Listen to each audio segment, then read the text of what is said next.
We don't, because we don't think that we are very good at it. And actually what we do, we buy services from private companies who actually design, build, operate, manage, and also finance the infrastructure. And so it will be a very exciting discussion here on those kinds of developments. Of course, these kinds of constructions where the government does not invest in infrastructure, but it's all done through the private sector, might not work for every country, but it shows that there is a scale from doing everything private to doing everything public, and countries end up somewhere in that scale, depending on their financial systems, their regulations, government policies.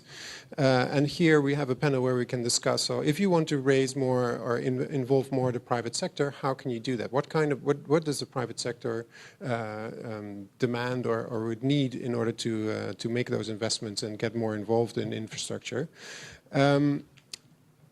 Another thing that I think also in this discussion need to focus on, and I think we sometimes mix that up also in other discussions that we had, is whether we are focusing on resilient investments, or investing in resilience. And what we want is we want all investments to be resilient, but we also need more investment in resilience. And I think it will be very good to, in the discussion, make that distinction. And I think this financial system, and also it's hopefully what our panelists will show, can help in either making sure that every investment is resilient, or mobilizing more funding for investment in resilience. Yeah, so with that, I would like to introduce our three panelists.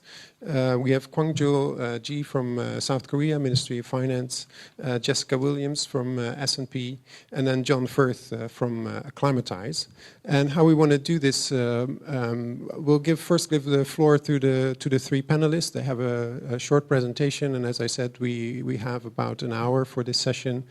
And then after that, we have a number of questions that we want to discuss with the panelists, and then we'll open the floor for questions.